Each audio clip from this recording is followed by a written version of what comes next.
Magsa-social media detox sana ako. Normal naman yun sa akin dati. Pero hindi na pala pwede ngayon kasi vlogger na tayo. Ngayong araw guys, samahan nyo akong maligo ng dagat. Oras pa ng sunset. Hi guys, 3-4 na araw din ata ako walang upload. Sana na-miss nyo ako. Medyo marami lang talagang pinagdadaanan ng babaeng to. Pero kahit ano pa yan, tuloy pa rin ang pagkinang katulad netong Kira-Kira & Co. Para saan ba't pinangalanan ako ng kristal? Ayan nga sinearch ko pa sa Google. Nang ibig sabihin daw ng pangalan ko, clear, brilliant, sparkling, and pure. Aba naks naman. The best din talaga mag-comfort itong Google no? Anyways, kung nakikita nyo guys, naglalakad na kami ngayon. Alam nyo ba, dito sa Toyama, sobrang sikat ng sushi restaurant na to. Laging pinipilahan.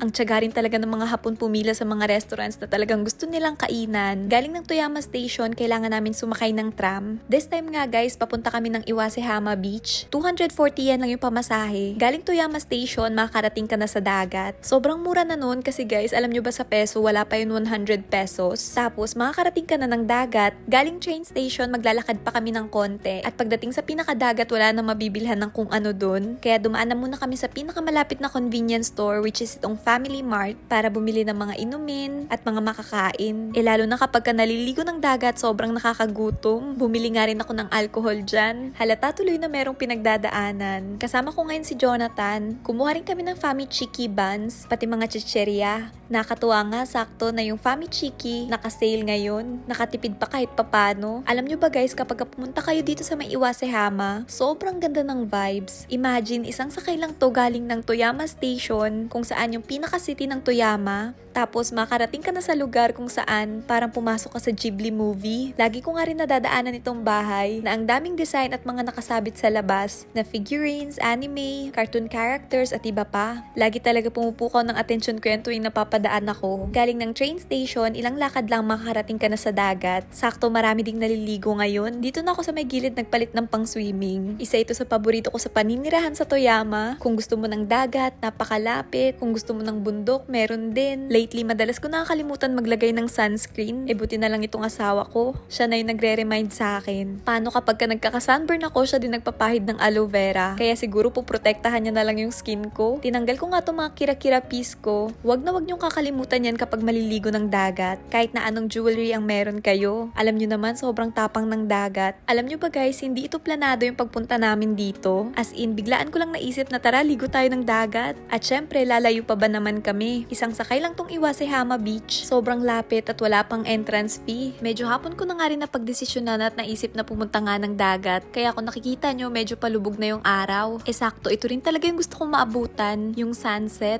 Naku guys, para sa mga nakatira dito sa Toyama City, sobrang ganda ng sunset dito sa Iwasehama Beach. Maglalatag lang kayo dyan, magdala ng mga sarili nyong pagkain. Talaga mapapawi ng kung ano-ano mga pinagdadaanan natin sa buhay. Pihikan ako sa kaibigan, oo. Pero madali ako magtiwala kahit kanino. Dati pa lang marami na ako naririnig na mag-ingat nga raw ako sa mga ibang Filipinos dito sa Japan. Pero binabaliwala ko yun kasi halos lahat naman ng mga na-encounter ko sobrang genuine. Lahat ng mga kaibigan ko, nakakasama ko, sila yung naging standard ko na bakit sila, mga Filipinos din naman sila, nandito sa Japan pero sobrang babait at sobrang gaganda ng mga ugali. So naisip ko wala naman talaga ako dapat na ipag-ingat at sobrang thankful ako sa lahat ng mga kaibigan na nabuo ko dito sa Japan. Kasi hanggang ngayon alam ko talaga kung gaano sila ka-genuine. Kaya sa pagpili sa kanila, alam ko na isa yun sa tamang desisyon na nagawa ko sa buhay ko. Pero syempre sobrang public na rin ang buhay ko na halos karamihan ng mga nangyayari sinishare ko na sa inyo at itong vlogging at kayo talaga ng mga followers ko ang naging diary ko dito sa Japan. Kung matagal na kayo dito, nakita nyo iba't ibang episodes ng buhay ko. Pero ang pagkakamali ng iba, porket napapanood nila, nasusubaybayan nila, lahat ng mga ina-upload mo, akala siguro nila ayun na yung 100%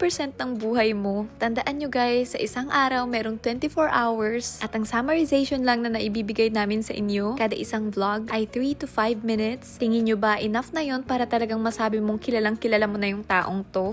Naligo na ako dito guys. Si Jonathan kasi video ng video. It's so salty. Yeah, I know. It's real. It is real, love. See the sunset? Yeah, po. Not this way. Grabe talaga nakapag-recharge din ako ngayon. Tignan nyo guys, inabot na kami ng dilim. Medyo nakakatakot pa naman yung madadaanan. At wala talagang katao-tao dito. Ayun lang guys, ang dagat adventure natin ngayon. Thank you so much sa pagsama ha. Sa susunod ulit. Bye!